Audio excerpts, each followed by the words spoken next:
the silent struggle of a brilliant mind.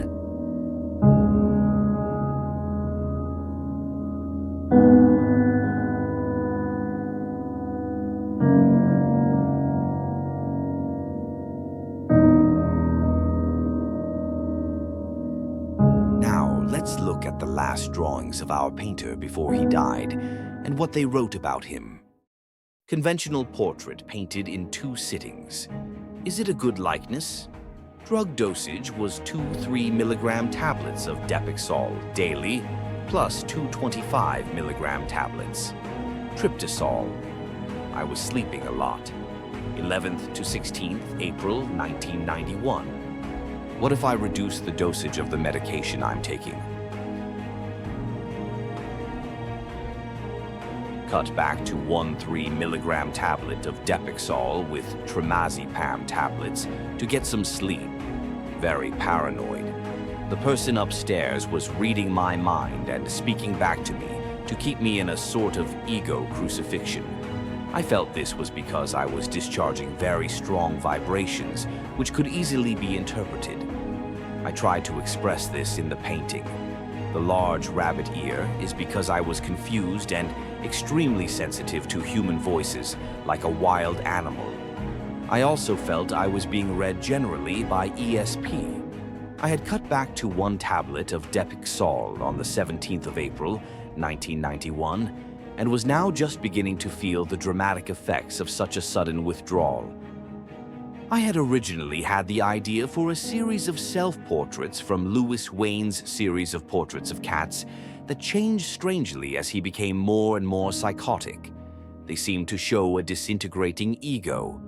I expected something similar, that is, the reliance on a sort of hallucinatory geometry, but instead found that I was almost completely unable to concentrate, so the painting takes on the crudeness of bad graffiti.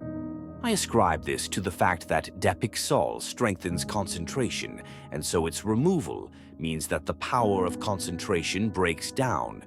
However, I would mention that this, as in Louis Wayne's case, was not my problem when I originally became ill, but seems to have resulted from Depixol dependency.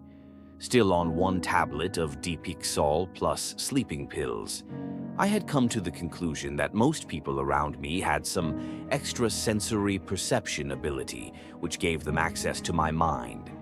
In this respect, I was like blind man. Hence the crosses on the eyes. They also let me know verbally what they had pie-ked up from my thoughts. I was like a dumb man in this respect, and hence the cross over the mouth.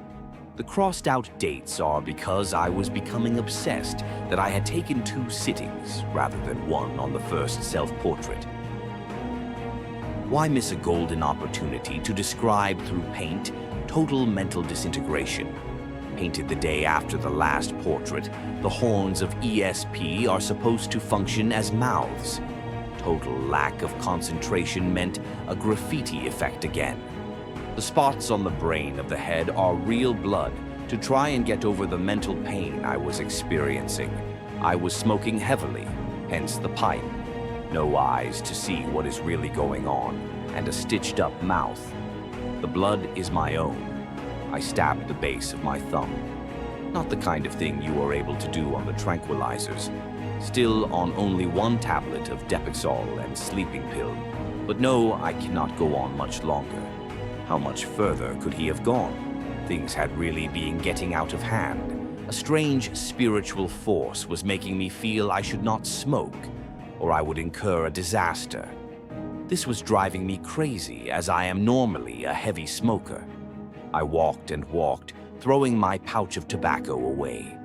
I had taken 15 tables of Depixol on the 24th of April to try and throw off the spiritual demands which were driving me crazy, along with the ESP, but to no avail.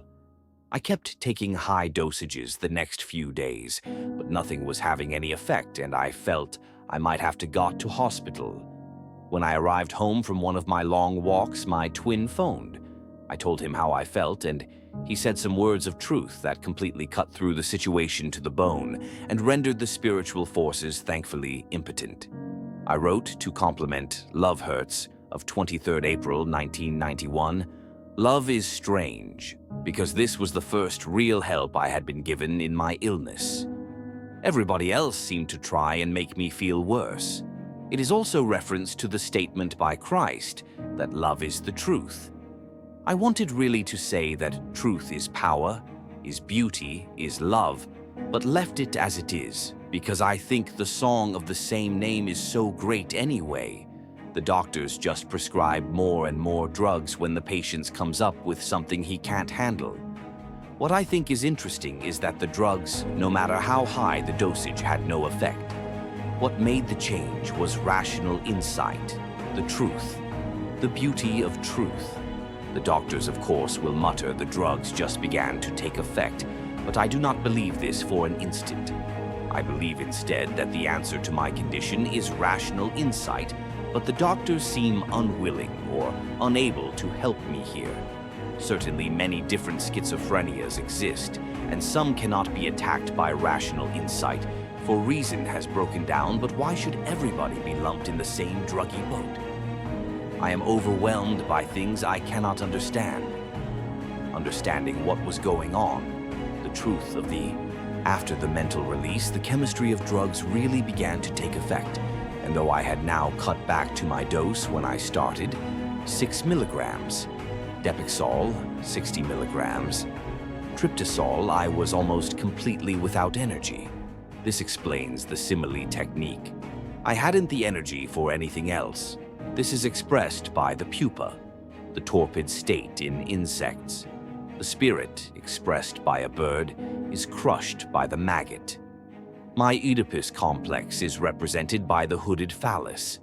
My conflict of thought expressed by the man with 2 heads. One is a nose. The clothesline is to say that all my dirty washing or thoughts are on display. The split crosses are a reference to schizophrenia being a type of ego crucifixion. The man with the hat is watching me and keeping everything under his hat. Additionally, the split in the cross expresses lack of real direction, of a split in the will, as with the man with a nose head. I feel like a target for people's cruel remarks, especially Negroes. What is going on? I had sweet talked a girl to suicide because I had no tongue, no real tongue, and could only flatter. This is very much involved with why I am ill. The nail in the mouth expresses this. The people around me cannot understand how I was so stupid and cannot forgive me. I can only say that I cannot socialize at all because of my weakness verbally, and this has produced a tragedy. Thus, I am a target. The nails in my eyes express that I cannot see, whereas other people seem to have extrasensory perception, and I am blind in this respect. Love hurts. I keep well away now from women on the advice of my psychiatrist. On 2 Depixol tablets plus 2 tablets of antidepressants, Triptysol, the ego splitting like a cancer cell as it comes under attack, a gory mess.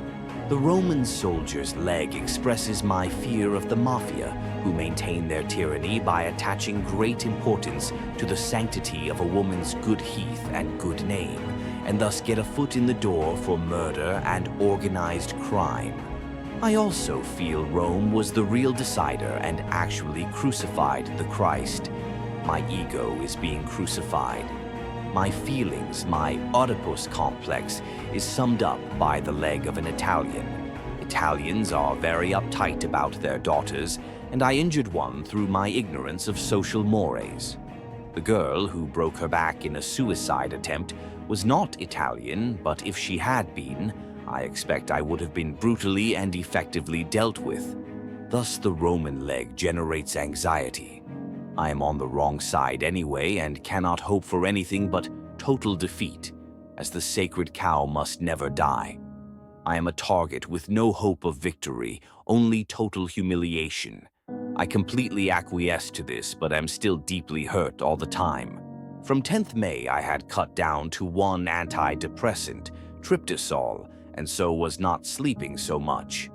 My mind seemed to be thought broadcasting very severely, and it was beyond my will to do anything about it. I summed this up by painting my brain as an enormous mouth acting independently of me. The trouble seemed to me, rightly or wrongly, to stem from a broken heart on my left, so I painted a great mass of gore there to express this. The foot that connects to this is pushing the mouth open for the thoughts to be broadcasted. I feel I am always divided against myself by myself. Again, the nail in the mouth expresses my social ineptitude and an inability to socialize, which makes me a target. Still, I feel I am giving off strong personality vibrations, hence the wavy lines emanating from my head. I really tire of having to explain my paintings. It is very much my tragedy that people cannot understand the straightforward, poetic use of symbols I am employing. The blue of the portrait is there because I felt depressed through cutting back on the antidepressants. The wavy lines are because just as I felt I was safe, a voice from the street gutted me emotionally by its ESP of my condition. I was feeling proud of the painting, and he showed he knew this convincingly enough to convince me I must be giving off very strong thought messages or vibrations of some readable kind. I was pleased that I was able to express such a purely mental concept as thought broadcasting by the simple device of turning the brain into a mouth that I painted it again. One is very much up against the almost impossible task of describing in paint that which essentially totally invisible.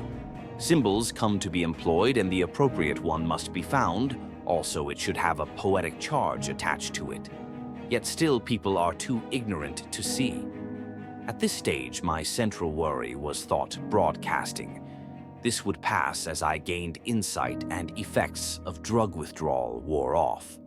I was much worried about radio and television because I seemed to intertwine with their broadcasted waves and expose myself completely, which I found humiliating. People laughed at me when this happened or let me know it was for real by acute remarks. I continued my retreat from social contact. Perhaps a broken heart is the cause of it all. Certainly it hurts. This is expressed best as I can on the left side. The spider's legs on the right are to express my inhibitions and the feeling that comes over me as my thoughts surface and broadcast. Scary. I feel all the time now that I am getting nearer to a more acute expression of my schizophrenia. From 19th May 1991, I had cut down to 1.5 tabs of Depixol plus 1 tab 25 milligrams of tryptosol. The spider's legs seemed to be my central condition. I attempted to suggest that they radiated out and became less potent as they departed from my brain. I found that this idea that they sort of dissipated as they removed from the core comforting. The flaming dots of ESP made vocal and right, I the point of the birth of the thought too in this case. The white parts represent my thoughts. The triangles meet to produce the discharge of a rational thought that feels like truth, and a flaming dart from someone pierces it at inception. The spider's legs represent inhibition, social and otherwise. Is truth of my condition? I was to find out otherwise, but it was certainly part of the truth. People crane their necks to try and appreciate technique, raving about Picasso's, which is poetic discharge via symbols. They swallow a camel to strain a gnat and say I cannot paint, that my technique is at the service of my imagination. Perhaps it should be the other way round, but then I find Picasso peculiarly bland, stripped of his technique. Well, the later paintings anyway. There is nothing wrong with my technique, except when I have to try too hard because of the demands of the imagery. People keep me in misery because they keep coming up to me with some gossip about my past, and I know nothing of theirs. The eggs have been emptied like a head stripped of its contents. It has nothing left in it. No more secrets. They went to satisfy somebody's appetite, some body that has power over me. They enjoyed every tasty mouthful. 2 eggs? It was the same yesterday. Needless to say, I feel suicidal, so I painted in Van Gogh's crows from his final suicide picture of the wheat field. ESP horns, voices as mouths grinning. Birds come from eggs, so the crows can also be like my thoughts flying away. All this sort of gossip increases my fears of telepathy and is the main reason I feel suicidal. Still on 1.5 tabs Depixol, 3 milligrams each. On 24th May, cut out antidepressant, Triptysol, completely. Do they just want to party? An intrusion into my mental interior life, like everybody has a foot in the door. Nailed mouth and tongue-tied, I have no effective reply to them. An extremely complicated picture, as I feel I am closing in on the essential image of my schizophrenia. I am transparent, firstly. Make crazy attempts at some sort of control over what has become an impossible situation, the man with the control stick.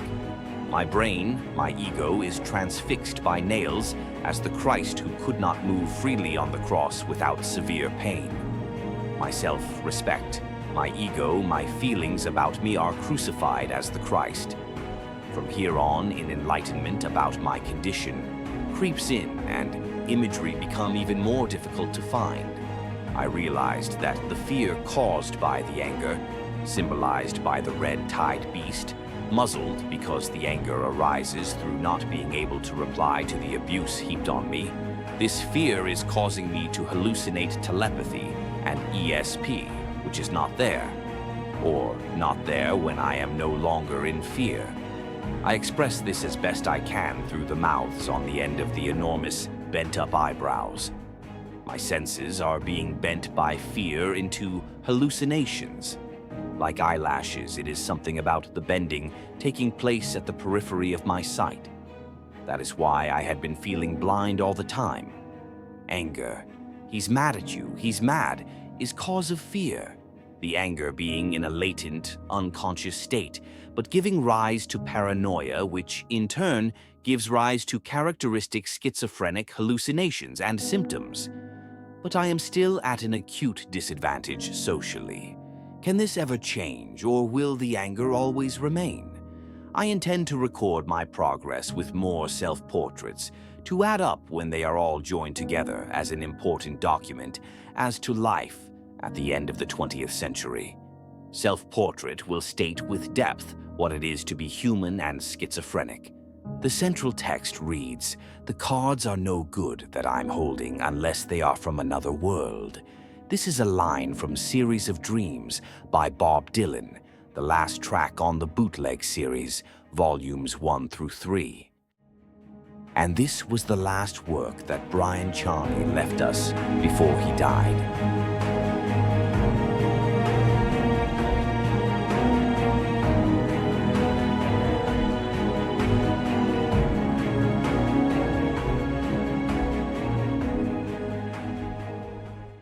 Bryan Charnley did not write any commentary for the last 2 portraits, tracing back the recurrence of the final 2 predominating colors, red and yellow, throughout the series.